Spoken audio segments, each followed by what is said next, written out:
Hello, how is everyone? I thought today I would make a video about the books that are on my physical TBR shelf, as in all of the books that I own that I have not read yet. Pretty much this whole bottom shelf in this bookshelf is all books I haven't read, aside from like one at the end because it's too big to fit at the top of the shelves. But I also have this pile that you can't even see the bottom of that have been hiding around the place. Most of these books are from the op shop, they're secondhand, because when you're in the op shop and you see a book that you haven't read yet and you want to and it's $2, well of course you're going to buy it. In fact, only 3 of these books are brand new and the rest are either from op shops or secondhand bookshops, eBay, and books I've borrowed from like friends and family, and I think a couple are like presents. So let's start off with the brand new books that I have bought most recently. I got a Dimmix gift voucher for my birthday last year, so I spent it earlier this year on a few books that I wanted to read and aren't in the library, because for the most part I won't buy a book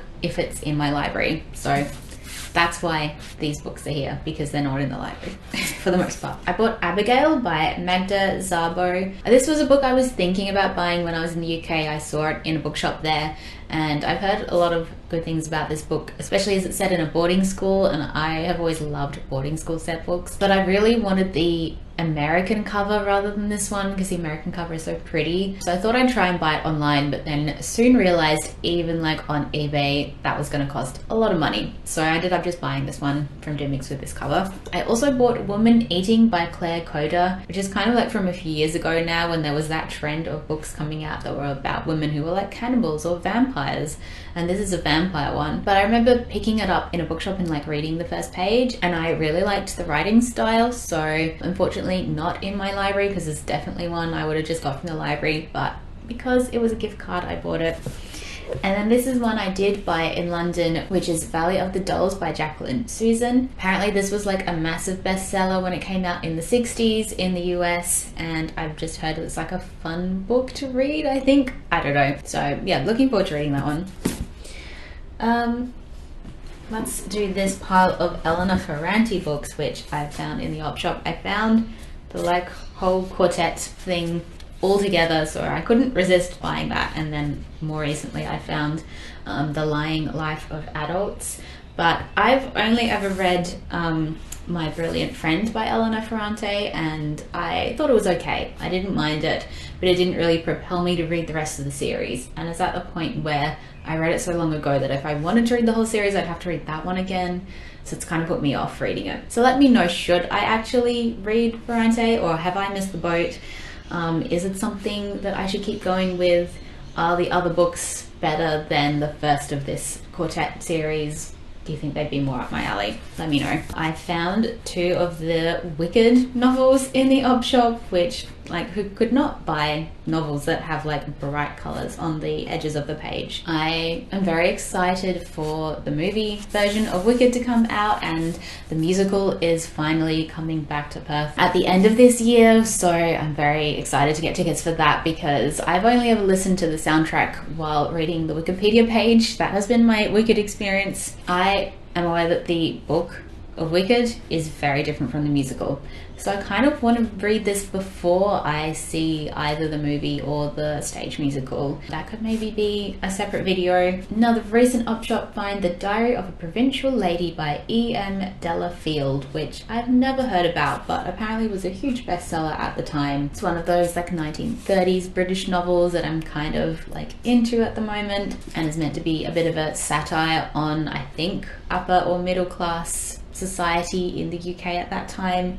And it's also really pretty hardback. I have 2 Christopher Isherwood novels that I bought on eBay, Christopher and His Kind and A Single Man. I wanted to read A Single Man for ages, but I just don't really like the vintage cover, which is the only version you can get new. So I was waiting to find a secondhand version that I kind of liked. And I love these, they're so retro looking, they're so cute. I love the colors. I really enjoy Christopher Isherwood's novels about his time in Berlin. I really liked his writing style, so I'm quite keen to read these ones. This I found in an op shop, and I honestly don't know whether I will ever read it, because out of the Stephen King novels that I want to read, like, it is very low down on the list, especially because I've heard there's like a lot of problematic stuff that happens in it. But I couldn't not pick up the cover. It's so cool and retro looking. According to the details inside, it is actually from 1987, this edition, and it's quite a compact edition considering it's 1,000 pages. These are a couple of Barbara Pym novels. I read Excellent Women last year, bought it on eBay, and then these two came with that book. But I really enjoyed Excellent Women, so I do really want to read these as well. And as you can tell, I just love old editions. Old paperbacks are my favorite. So let's see when these ones were actually published. This is 1993, so that's the year I was born. That's kind of cool. And this one is 1989. So there you go. Love it. Another op shop find. This is The Yield by Tara June Winch, which is quite a highly acclaimed book from an Indigenous Australian author, so I thought it was worthwhile picking up. This is a memoir by an Australian stand-up comic, Rhys Nicholson. I went and saw them do their stand-up show recently for the Perth Comedy Festival, and they were so nice to go out the front and actually sign copies of their books. And so of course I was going to buy an edition and get it signed and meet them, and they were so lovely, so that's kind of cool. Alright, let's get on to the ones in the shelf. Let's take these ones from off the top. Oh no. Oh, that's where it went. Adolescent Leaves by Nathan's Nook, one of my fave booktube friends. I'm so sorry, Nathan, that I haven't read this. Firstly, I didn't know where I'd put it, so now I know where it is. And secondly, it's a book where I feel like I need to set aside some time and really sit down and read it. So, but I love having it. It's so cool to have an actual book published by someone you know. Okay. This is one I borrowed from my parents because for some reason they bought a pile of orange Penguin classics at some point. And I read most of them, but I haven't read In Cold Blood by Truman Capote, but I really want to do a separate video where I read the book and then watch the two films that were kind of made about Truman Capote writing this book, and they both came out at the same time, which I love it when that happens. It's such a weird phenomenon. So I actually will read this really soon, hopefully. Craig Silvey, he's a West Australian author. He's probably one of our best known authors aside from Tim Winton, and Honeybee is his most recent book, I think, that came out quite a while ago, so I should get on to reading that. Some more old Penguin classics. These are by Monica Dickens. This one is her most famous book, I think, One Pair of Hands, which I think is about her experiences working in the 1930s. And then One Pair of Feet is about her experience as a nurse in World War II. So they kind of act as a pair. And I bought this one ages ago from an op shop and then realized it was like the second book. So I found this one on eBay to kind of match it, which I was very pleased that it, kind of matches. The font's different. This one might actually be from 1972, if that's correct. And this one is from 1976. That's amazing. I love just holding books that have existed longer than I've been alive. I just think that's so incredible. It is like truly a time capsule. This one is The Man Who Loved Children by Christina Stead, another Australian author. I have no idea what this book is about, but I've heard about it a lot. And I love the creepy cover. It's so creepy, and it matches the two Christopher Isherwood books that I have. So I bought those all at the same time. This I borrowed from a friend. This is Going to Hurt by Adam Kay. I watched the sort of like fictionalized adaptation TV series of this book, which starred Ben Whishaw, and that was like one of the most incredible TV shows I've ever seen. It's extraordinary. If you haven't watched it, I would highly recommend. Adam Kay was a doctor in the NHS in the UK. This is his like bestseller book about his experiences working as a doctor, but he makes it really humorous, despite it being a book about how hard it is to work that job and the lack of resources that, doctors and nurses are given in these systems. All right, let's start. We'll go this way. Ugh. Everything is going to be so dusty. I bought this such a long time ago. This is the Journals of Sylvia Plath. I was obsessed with The Bell Jar. I've only read it once, so I really should read it again, but there was something about the way Sylvia Plath writes, which obviously pretty much every young woman who reads it feels that connection to her writing and that character. So I thought it'd be really interesting to read her diaries, but obviously reading a diary, there's no plot there to propel you through the experience of reading it, and it's also very long. So I just never did it, but I would like to read it at some point, I think. So I'm not going to throw it away yet. This is a book I borrowed from my dad, again, a very long time ago. That always makes me think of a baby, that picture, but it is meant to be Alfred Hitchcock because this is Hitchcock on Hitchcock, edited by Sidney Gottlieb. And it's just a collection of writings that Hitchcock did during his life. all put together in one book. I love Alfred Hitchcock movies. They're just some of the best movies ever made. They can be really silly and over the top, but in terms of the way he tells the narrative and visually, he stands out so much from most other filmmakers, not just of that time, but like in the history of filmmaking. I don't know whether I'll read this. Maybe I should actually find like a biography of Hitchcock or something a bit more easy to get into, maybe. Let's get this part out here. I have John Steinbeck, The Grapes of Wrath, or Wrath. I never know how to say that word. This, I think I bought, or my mum bought for me when I was in high school because we were studying American history around this time, and I thought it would be great to read a fiction book from the era, but then I never read it. So that's one I probably should read. I found this in an op shop. I have no idea really what it's about, but it sounded interesting. Alone in Berlin by Hans Verlader. I just love these modern Penguin Classic covers as well. I just think they're so stylish and cool. So when I do see one in the op shop, I tend to pick it up. This one, as you can tell by the bookmark, I did start and got quite a way in. It's The Odd Women by George Gissing, and it's one of those novels from that era where the idea is really cool because it is actually about sort of impoverished women, middle class women who have no safety net, no security, aren't in a position to have a good marriage in a way, and they make friends with some particularly independent women. So it is all about being single as a woman in the sort of turn of the century. So something that should be right up my alley, but just the way it was written I found very difficult to get into at the time. Maybe I should just start again and see if I can get into it. I remember buying this from a bookshop near my house because I loved the movie and it was my birthday and I was treating myself to some modern classics. The Last Picture Show by Larry McMurtry. As I said, I like the movie, so I do kind of know the story, and it would be really interesting to read the novel of it. I bought this one at the same time, The Member of the Wedding by Carson McCullers. I did start reading it, but I couldn't really get into it. So maybe this isn't the right Carson McCullers book to read first up, or she's just not an author for me. I don't know. I will try it again, I think. I have 2 Shirley Jackson books that I haven't read yet. I pretty much own almost all of her books because I loved the first couple of books I read, her most famous ones, so much. I thought she had such a unique style of writing, but then I have found that I don't love all of her novels as much as I would like to, so I might have to do a bit of a cull and just keep the ones that I really love. But one I did really love was her memoir, Life Among the Savages, which is all about living in a sort of country town area with her children and her husband, and what it was like to raise children while also trying to be an author, though there's not really that much about her being an author in it. And this is the second book, and this is just one of her novels called The Sundial, which I know nothing about, but as per all of her books, will be very creepy and bizarre. We have a couple of Wordsworth classics, Madame Bovary by Gustave Flaubert and Under the Greenwood Tree by Thomas Hardy, which I have seen the TV show of this a long time ago when it came out. It's a really short Tom Hardy, and I think it's one of his more pleasant novels. I think there is almost little to no tragedy in it, so I'm looking forward to reading that one. This is a random book I picked up in the op shop called Wait For Me by Deborah Devonshire, and it is a memoir from the youngest Mitford sister, and so is a book written by her about what it was like to grow up with the other more famous Mitford sisters, including Nancy Mitford, the author of Love and a Cold Climate. I don't believe this was the Nazi sister, because definitely there's at least one of the Mitford sisters who was a Nazi.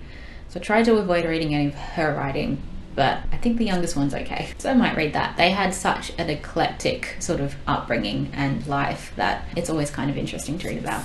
This is the Forsyte Saga by John Galsworthy, which is, as the name would suggest, a saga. I have seen both versions of the TV series adapted from this novel, and both of them are pretty lengthy because it kind of goes in these 2 sections. Like, you see the first generation of this sort of family and the people they marry and the friends they have, and then it sort of skips and you see the younger generation of that family. As far as I remember, it was a long time since I watched it. So this is like multiple books all in one book because it really was a saga. It's basically like a soap opera but set in the like late 1800s, early 1900s, and then the second part is set in like the 20s or 30s. It could be kind of fun to do a reading vlog on this, maybe, except that's a big commitment because it's super long. I have a Margaret Atwood book that I've never read, Lady Oracle. I actually kind of bought this because I was in a secondhand bookshop and the lady who was like, you know, working in the shop had been talking to me, and I felt bad not buying a book, even though that's dumb, like I could have just left. I thought all of her secondhand books were way overpriced as well, so there were a few that I would have bought if they were cheaper, but they were not in that great condition. So I ended up just getting this one because I'd never heard of this Margaret Atwood book either, and I really love the cover. The Children by Charlotte Wood. I love Charlotte Wood's book The Animals, which is like technically a sequel to this book, so I thought I probably should read this one, but I just haven't got around to it yet. For some of... Oh my god. I don't know if you can hear the person who's coughing up their lungs who lives somewhere near me, but they do it every single day. And I have a feeling they're like smoking cigarettes while they're coughing up their lungs, because I can always smell cigarette smoke when they do it. So it's like, you know, there's a really like easy solution to stop the coughing. Anyway, this is Growing Up Disabled in Australia, edited by Carly Finlay. An uncorrected proof because this was when I still worked at the newspaper. They would periodically have a book sale where they would sell to staff the books that they had received for a review, and the money would all go to like a charity that was like part of the organisation for sick children. So there's a whole series of these. I think there's Growing Up Queer in Australia, things like that. It's different stories or essays from various disabled authors from Australia. There's a couple of the Black Penguin classics, Mary Shelley, Frankenstein, the 1818 text, which I did specifically buy from Book Depository before it closed, because I've heard that this text is so much better than the sort of standard one that is used. Apparently the standard one was like hugely edited against Mary Shelley's will, and so this is actually the one that she would have preferred to be published. I've like started Frankenstein and never finished it, so maybe this will be the one that gets me in. And then I have The Three Musketeers by Alexandre Dumas? Don't know. Just a classic that I might read one day. I found this in an op shop, Gilead by Marilyn Robinson, which is obviously an author that is huge on BookTube, or she was a few years ago. I'm not sure whether it's one I would like, but I bought it anyway because it was $2. And then I have a bunch of the vintage classics. So I have three books from Colette, who I love. I love the story of Colette. She has such a fascinating story of her life and how she sort of became this amazing queer feminist icon, despite her husband being a total prick. And there's a pretty good film with Keira Knightley in it about Colette, which is where I heard about her for the first time watching that movie, though looking back on it, I feel like it's probably pretty sanitized and they could probably do a much more interesting version of that story. But I have Gigi and the Cat, and then the two last books in the Claudine series, Claudine Married and Claudine and Annie. I love the first book in this series, Claudine at School. She's just one of those characters that so identifiable and would have been pretty radical for the time, even though crazily Colette's husband released the initial books in this series under his own name, which is what he did. He like hired other authors to write things and then would put his own name on it, and he also heavily edited it. But I believe these two are actually the original versions, because she'd managed to save original versions of the novels, and so they were republished in how she wanted them to be. This I found in an op shop over 10 years ago, I would say. Mary Barton by Elizabeth Gaskell. I did try to read it at some point and couldn't get into it, but I love North and South by Elizabeth Gaskell, and I think she's a good author, so I will try again. This is Young Hearts Crying by Richard Yates. I think this was an op shop find as well. I love Revolutionary Road by Richard Yates. It's a book I need to read again. It's just one of my favorites. And I've tried reading one of his other books. It just wasn't quite as good, but you never know, this one might be good. And then All Quiet on the Western Front by Eric Maria Remarque. There was that recent film version that came out. I didn't like that film very much, and apparently the adaptation kind of missed the point of the book a little bit. I just saw this in an op shop, I think like a couple months after I'd watched the movie, so I had to pick it up. Alright, this is the last few books, well you can see, the last few. I borrowed this from my parents, The Go-Between by L.P. Hartley, a classic. This is a present that I still haven't read, My Cousin Rachel by Daphne du Maurier. I love Rebecca by Daphne du Maurier, but this book is nothing like Rebecca, so I kind of struggled to get into it. A Pure Clear Light by Madeline St. John. She wrote The Women in Black, which is a very delightful Australian classic about a group of women working in a department store in the 50s in Sydney. So I'm kind of curious to read a different book by her. A Pale View of Hills by Kazuo Ishiguro, who has written some of my favourite books and then some of my least favourite books. So it's always a toss-up when I start reading an Ishiguro that I haven't read before. And then lastly, Orlando by Virginia Woolf, which I think was a present. I've tried to read Virginia Woolf a few times, and the only one I finished is A Room of One's Own. But I wondered whether I should watch the film first before I read this, or should I read it first and then watch the movie? Maybe if I watch the movie first, I'll be able to get into it a bit more. So that is everything on my physical TBR, which is so much. Let me actually count how many there are. Hang on a sec.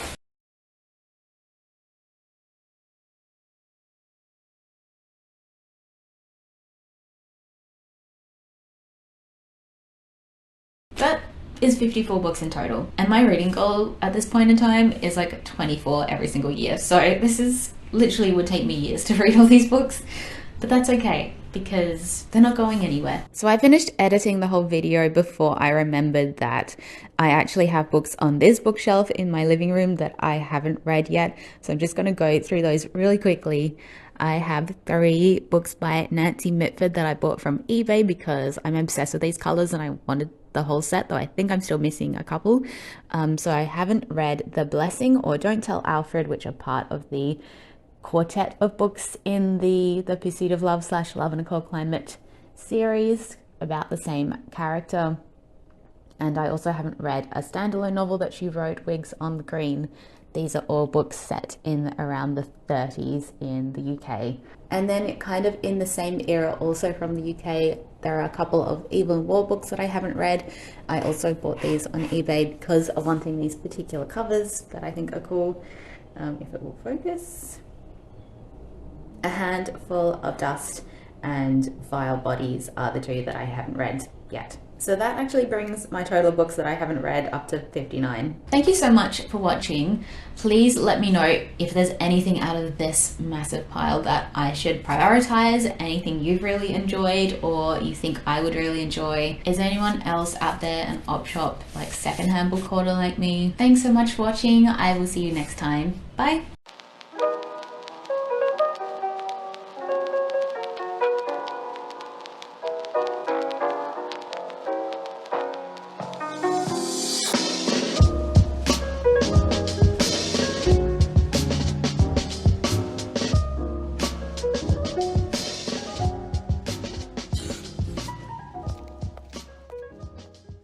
I am literally surrounded on all sides by books. Like, let me show you. Oh my god, there's so many. There's so many books.